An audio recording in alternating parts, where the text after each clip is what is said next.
آواز ہوتا. تو دیکھیے بزرگوں، ہم ہر بچے کو عالم اور حافظ تو نہیں بنا سکتے، لیکن اگر ہم سب مل کے کوشش کریں تو ہر بچے کو مومن ضرور بنا سکتے ہیں. ہم اگر مل کے کوشش کریں، دیکھیے مدرسے کی ایک کیپیسٹی ہوتی ہے، لیکن مکتب تو ہر گھنٹے ہم پڑھا سکتے ہیں. ہم 4 چلتے ہیں 4 گھنٹے اور پڑھا سکتے ہیں. ہمارے پاس علماء موجود ہیں، ہمارے پاس پڑھانے والے موجود ہیں.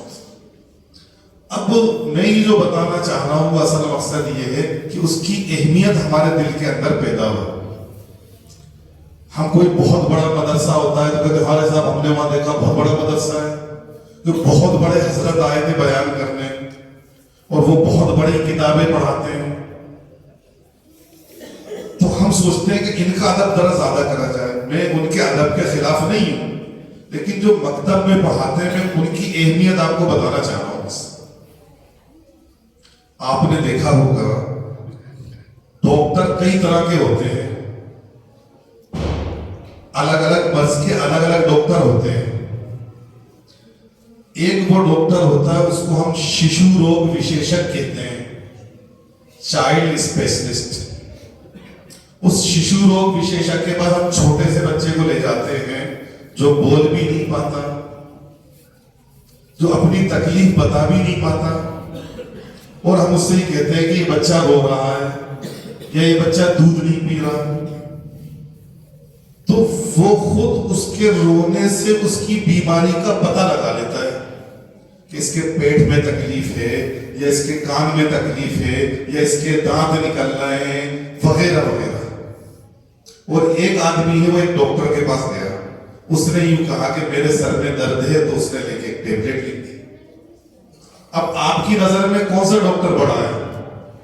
آپ کی نظر میں تو وہی ہے جنہوں نے ٹیبلٹ لکھی، لیکن میری نظر میں وہ بڑا ہے جو اس کو دیکھ کے صرف اس کے مرض کو سمجھ گیا.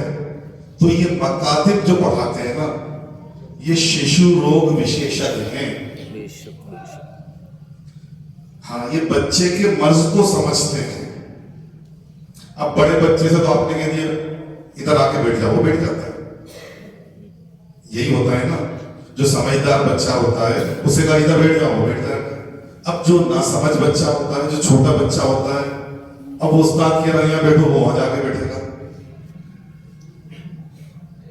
ہوتا ہی نہیں ہوتا یہ والی بات. استاد کہہ رہا ہے یہ سنا، وہ کہے گا صاحب میں نے یاد ہی نہیں کرا.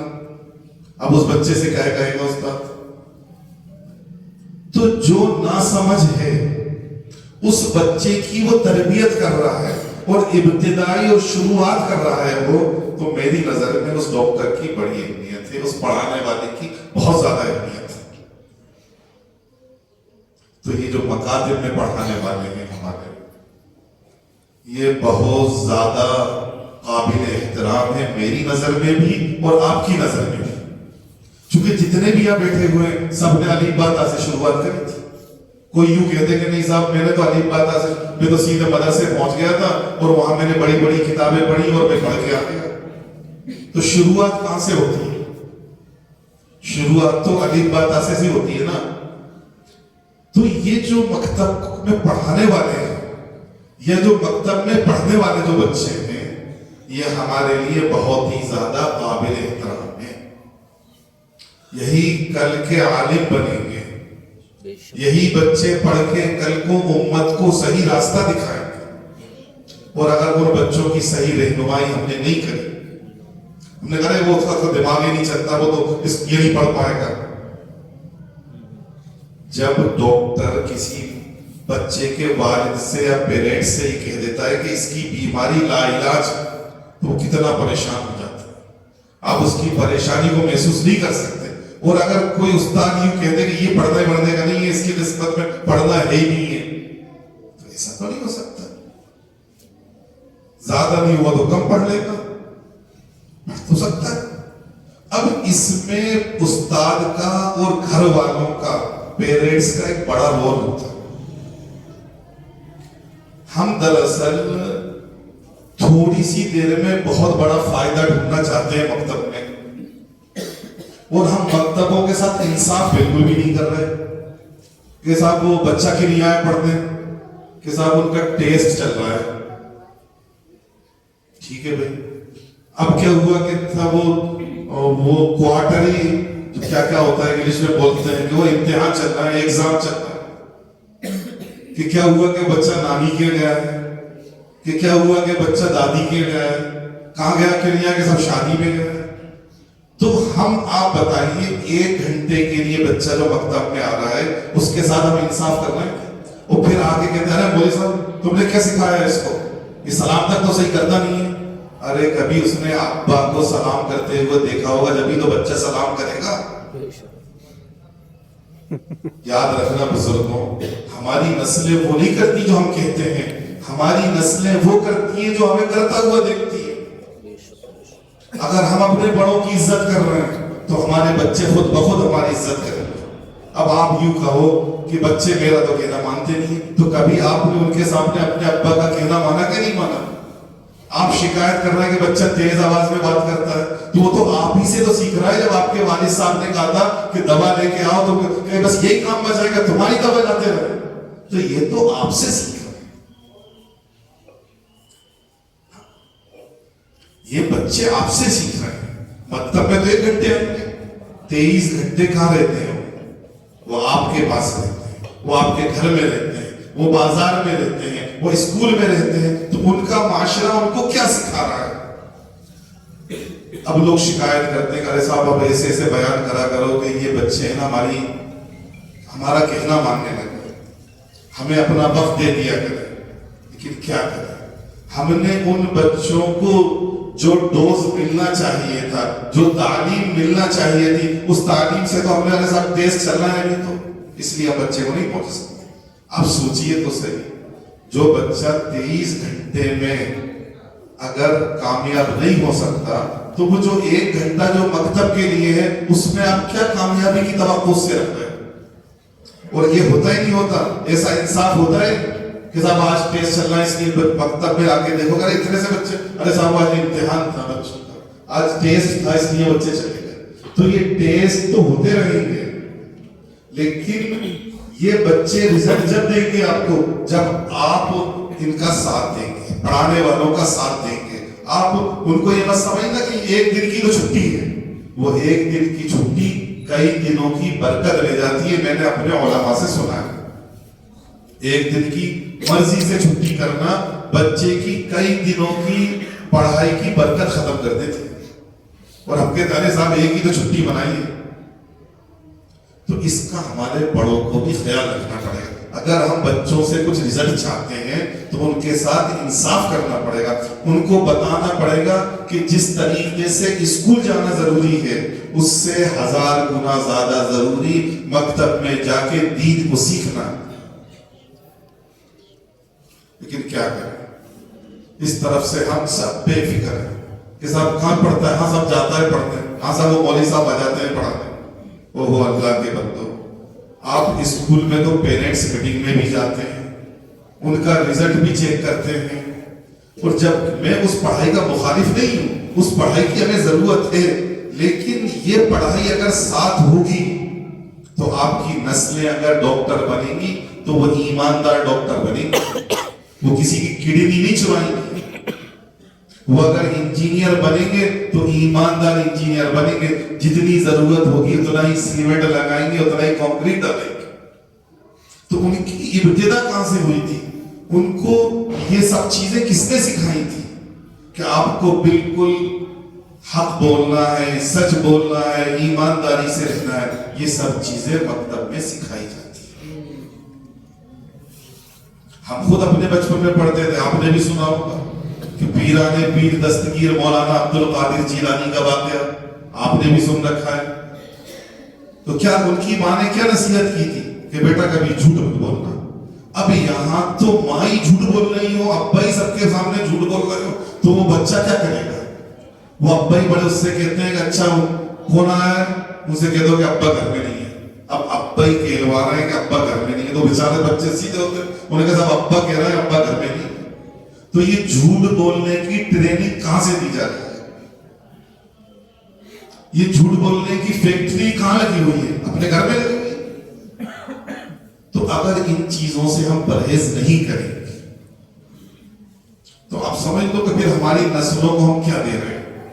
اور اگر ہم ان چیزوں سے پرہیز کریں گے کہ کبھی جھوٹ نہیں بولیں گے, کبھی بڑوں کے سامنے تیز آواز سے بات نہیں کریں گے, تو انشاءاللہ اللہ کی ذات سے امید ہے کہ یہ ہماری نسلیں جس طریقے سے آپ چاہتے ہیں اسی طریقے سے ہماری نسلیں آپ کا کہنا مانیں گی, آپ کا ادب کریں گی, آپ سے کبھی تیز آواز میں بات نہیں کریں گی. لیکن کیا کریں, ہم تو 1 گھنٹے سے بہت ساری امیدیں لگاتے ہیں. ارے صاحب کیا کر رہے ہیں, وہ کیا پڑھا رہے ہیں؟ ارے بھائی آپ پڑھنے دو جبھی تو پڑھائیں گے. آپ پڑھنے کا دے رہے ہیں چھٹی, آپ کہتے ہیں صاحب چھٹیوں میں خوب سارا سبق دے دینا. اب چھٹیوں میں کوئی مشین تھوڑی لگا دیں گے ان کو سبق یاد کرانے کی. چھٹی میں بھی آپ 1 گھنٹہ دے رہے ہیں اور اس میں بھی آپ دادی کے چلے گئے, نانی کے چلے گئے, مینا بازار دیکھنے چلے گئے, اللہ جانے کہاں کہاں چلے. چھٹیوں کا ایسا ناس کرتے تھے اور آپ کہتے ہو کہ صاحب چھٹیوں میں خوب سارا سبق دیتے ہیں. تو یہ ہم بچوں کے ساتھ انصاف نہیں کر رہے نہ. تو اس کی وجہ سے جو رزلٹ کی امید ہم کرتے ہیں, ہم رزلٹ کی امید تو کیا کرتے ہیں, بہت زیادہ کرتے ہیں.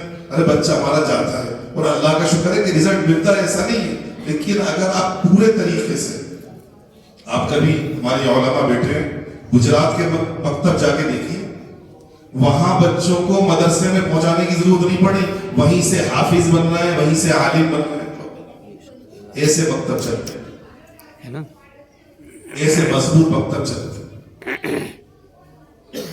لیکن اللہ کرے کہ ہم وہ وقت تو دیں اس طریقے سے بچوں, اور ایسا نہیں کہ بچوں کو دوسری تعلیم سے محروم کیا جا رہا ہے, وہ تعلیم بھی ان کو دی جا رہی ہے. لیکن اس کا سب سے بڑا جو کام ہو رہا ہے وہ یہ ہو رہا ہے کہ گھر والے وقت سے بچوں کو پہنچاتے ہیں اور وہ بچے وہاں پر مکتب میں رہ کے سب سیکھ رہے ہیں جتنی پڑھائی. تو اب وہی ہم پڑھا رہے ہیں, وہی وہ پڑھا رہے ہیں. تو لیکن فرق کیا ہے؟ فرق یہ ہے فکر کا فرق ہے. اگر یہ فکر ہم اپنے اندر لے لیں گے تو انشاءاللہ تعالی آرون میں ایک بھی بچہ ایسا نہیں رہے گا کہ جو مکتب میں نہ ہے. ایک فکر لینے کی ضرورت ہے. خاص طور سے میں نوجوانوں سے کہوں, آپ لوگ جتنے بیٹھے ہیں, یہ مکتب کا کام بھی ہمارا ہے, یہ تبلیغ کا کام بھی ہمارا ہے, یہ مدارس مکاتب کا کام بھی ہمارا ہے. یہ سب دین کے لیے ہی تو ہے.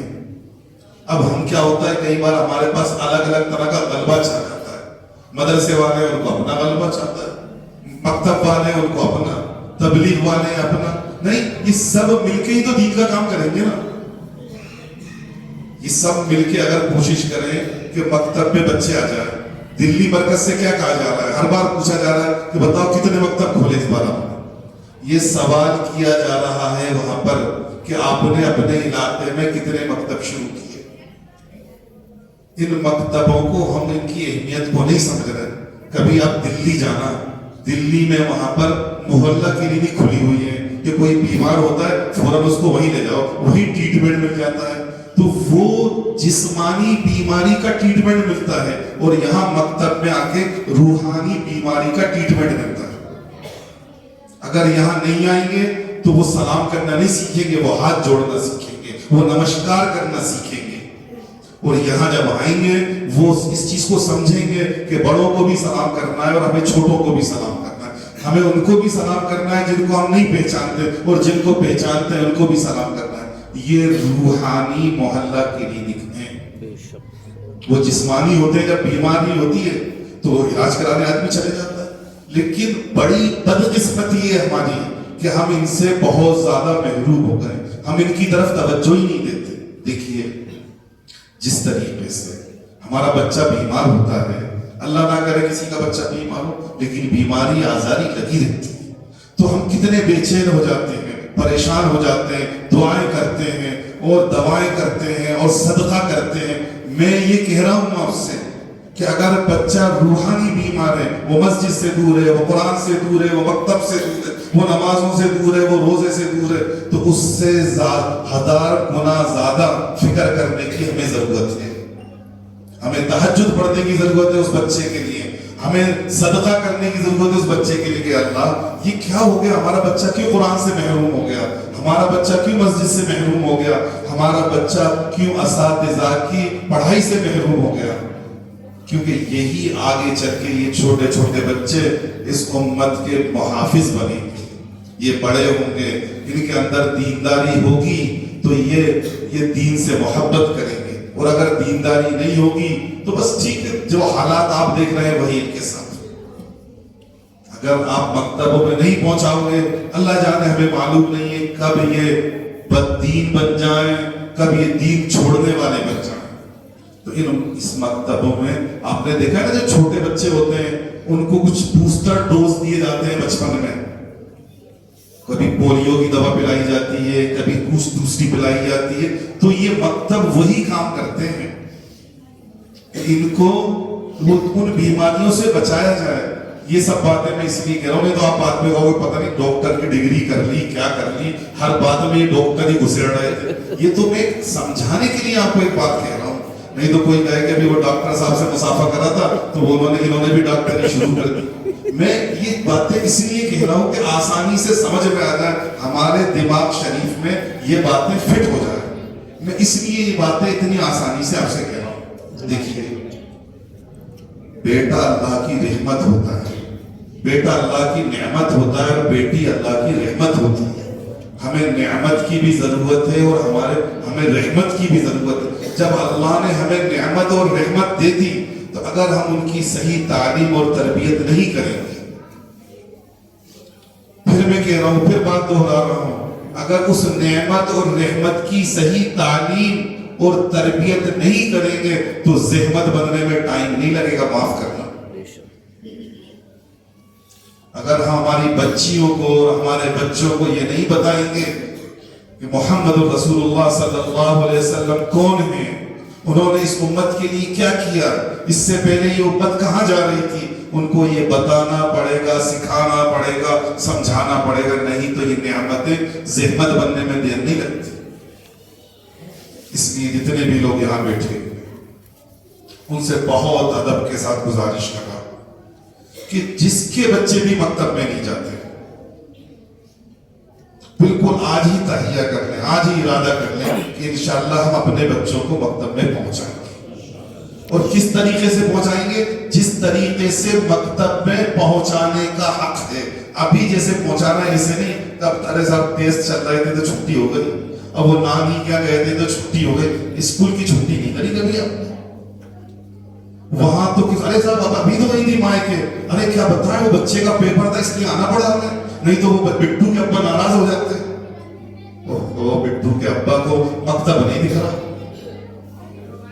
تو جس طرح سے ہمیں اسکول کی فکر ہے اس سے کئی گنا زیادہ ہمیں اس کی فکر بھی ہونا چاہیے. کریں گے انشاءاللہ.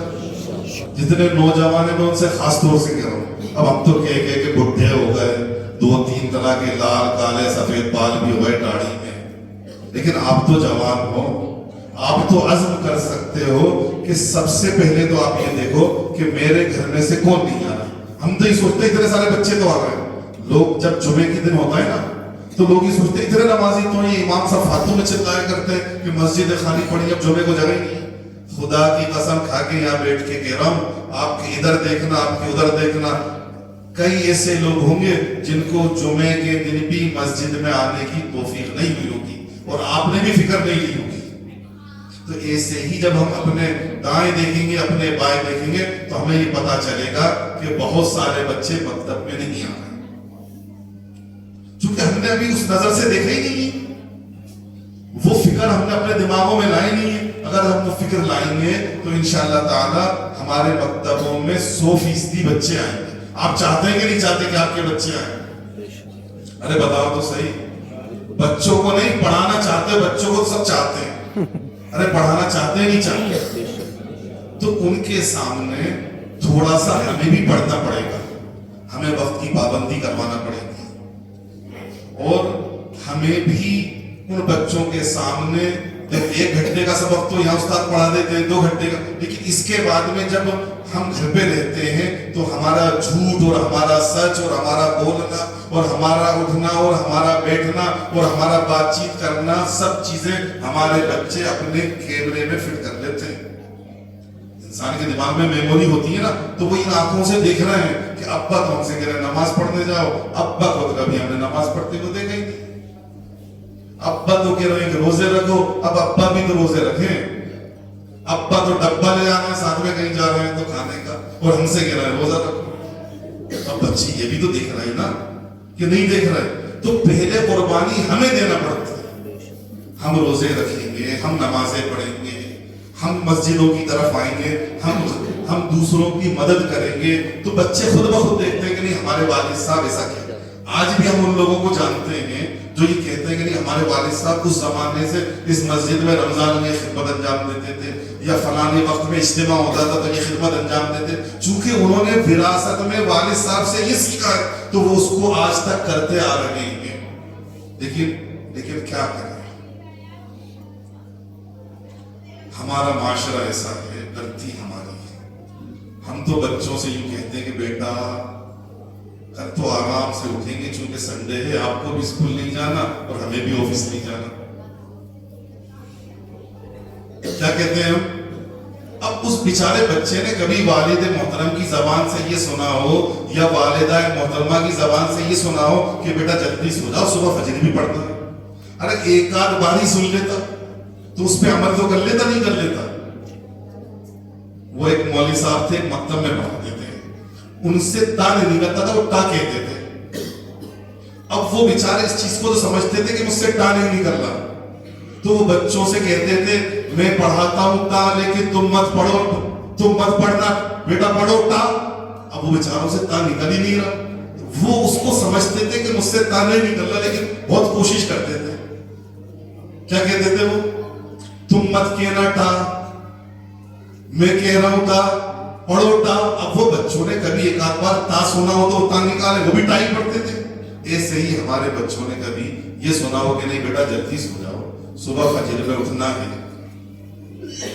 تو بات بنتی ہے. ان کو بھی رہے گا نہیں ہمارے والد صاحب نے کہا ہے، والد یہ تو سنا ہے کہ بیٹا آرام سے اٹھیں گے، کل سنڈے ہے. یہ ہوتا ہی نہیں ہوتا. ہم نے کوئی نئی بات نہیں کر رہا آپ سے. ارے بتاؤ تو صحیح، نہیں تو کہو گے لوگ بڑے گناہ سے آ کے ہمیں سمجھانے چلے ہمارے سامنے کہ یہاں پر پیدا ہوئے اور ہمیں سمجھا. ارے یہ ہوتا ہے کہ نہیں ہوتا، میں ویسے ہی تو نہیں کہہ رہا. ارے بولو تو صحیح، یہ بات صحیح ہے کہ نہیں؟ اب ایک چیز تو یہ ہوئی. دوسری چیز اور میں مختصر یہ کہہ رہا ہوں آپ سے کہ دوسرا ہم اپنے بچوں کے لباس کا خیال رکھیں. چونکہ میں یہ دیکھ رہا ہوں یہ بچی بیٹھی ہوئی ہے برقعے میں. ہم نے اساتذہ نے اور ان کے پیرنٹس نے ان کو یہ بتا رکھا ہے کہ یہ لباس مکتب جانے کا ہے. اور میں کہہ دوں کڑوی لگے گی لیکن ٹھیک ہے، اپنی بچی ہے. انہی بچیوں کو اگر آپ کسی شادی میں دیکھ لو، ہمیں ذہن میں یہ بات اتارنا ہے کہ یہ فاطمہ کا لباس یہی ہے، عائشہ اور خدیجہ اور رقیہ اور کلثوم کا لباس یہ ہے، یہ مکتب کا لباس نہیں ہے. یہ تو بات بنے کچھ. تو میں پیرنٹس سے بھی کہہ رہا ہوں، اساتذہ سے بھی بہت ادب کے ساتھ درخواست کر رہا ہوں کہ ہم ہمارے بچوں کے اندر یہ بات پیدا کر دیں کہ لباس ایسا ہو جس کو شریعت نے پسند کیا. نہیں تو وہی عادت پڑ جاتی ہے. آپ نے دیکھا نہیں ہے جن لوگوں کی ٹی شرٹ اور پینٹ پہننے کی عادت پڑتی ہے، جب وہ سجدے میں جاتے ہیں تو پتہ ہی چلتا ہے کہ ان کی نماز بھی ہوتی ہے کہ نہیں، چونکہ ان کی عادت پڑ گئی، اب وہ کچھ اور پہن ہی نہیں سکتے. اسی طریقے سے ہمارے جو بیٹھے ہوئے ہیں یہاں وہ بچیوں کو مردوں والا لباس پہناتے ہیں. ہمارے خود اپنے ساتھی، ہمارے خود اپنے بعد میں روتے ہیں کہ وہ بچی کہنے ہی نہیں مانتی، وہ کبھی سر پہ دوپٹہ ہی نہیں اوڑھتی. اگر آپ نے بچپن میں اس کو دوپٹہ اڑایا ہوتا، اس نے بچپن میں سر پہ دوپٹہ رکھا ہوتا تو اس کو دوپٹے کی اہمیت معلوم ہوتی. اب بچپن میں کہہ رہے ہو، بڑے ہو کے کہہ رہے تو وہ کیا سمجھے. تو آپ سے بہت ادب کے ساتھ درخواست کر رہا ہوں، جتنے بھی لوگ یہاں بیٹھے ہوئے دیکھو بازاروں سے کپڑے خریدتے ہو، انہوں نے تو آستینیں لگانا ہی بند کر دی. معاف کرنا کڑوا جملہ ہے لیکن ہم اندھے نہیں ہو گئے. ہماری سوچ فکر مر نہیں گئی ہماری. ہمیں دکھ رہا ہے کہ یہ لباس کیا بتاؤں. معاف کرنا حال تو یہ ہو گیا کہ جو کپڑے خرید کے لاتے ہیں نا اپنی بچیوں کے لیے، اپنی بہنوں کے لیے، اپنی بیٹیوں کے لیے، ان کو خود ایک جوڑی کپڑوں کی ضرورت پڑتی ہے. وہ جو لباس پہن رہی ہے نا ہماری بیٹیاں، ان کو خود ایک جوڑی لباس کی ضرورت تھی. میں غلط تو نہیں کہہ رہا آپ سے. اس لیے اس طرف بہت خاص توجہ دینے کی ضرورت ہے کہ ان بچیوں کا جو لباس ہے ان کو بتاؤ یہی اسلامی لباس ہے. یہ مکتبی لباس نہیں ہے, نہیں تو جتنے دنوں مکتب آئیں گے اس کے بعد میں چھٹی. یہ پڑھانے والے نہیں پہچان پائیں گے کسی شادی میں کہ یہ وہ بچی ہے جو ہمیں بتا رہی تھی, کھڑے ہو کے مائک پہ سنا رہی تھی کہ حضرت فاطمہ ایسا پردہ کرتی تھی. جو مائک پہ کھڑے ہو کے جس بچی سے آپ تقریر کروا رہے تھے نا, اس بچی کو آپ پہچان نہیں پاؤ گے, معاف کرنا. اس لیے ابھی سے بچوں کے اندر نہ مرد ایسا لباس پہنے جو عورتوں کی وضاحت والا ہو, نہ بچی ایسا لباس پہنے جو مردوں والا ہو. اس کا خاص خیال رکھیں. اساتذہ سے بھی گزارش کر رہا ہوں کہ بچوں کو محبت سے, گھر والوں کو سمجھائیں کہ بھئی دیکھو ان کو ایسا لباس پہنانا ہے. یہ لباس ان کا پرماننٹ لباس ہے, یہ ان کا عزت والا اور حیا والا لباس ہے. کریں گے کوشش؟ بھائی معاف کرنا, میں نے آپ کا وقت زیادہ لے لیا, مجھے اتنا وقت نہیں لینا چاہیے تھا, اور اللہ جانے میری کوئی بات آپ کے سمجھ میں بھی آئی کہ نہیں آئی. لیکن آخر میں یہی گزارش کر رہا ہوں کہ ان مکتبوں کی فکر کریں, اور جو بچے مکتب میں نہیں آتے انشاءاللہ ان کی فکر کریں. صرف 3 جنے کھڑے ہو جائیں جو بس اس بات کا عزم کر لیں کہ انشاءاللہ 10 بچوں کو ہم لائیں گے. ایک ادھر سے کھڑے ہو جائیں, ایک ادھر سے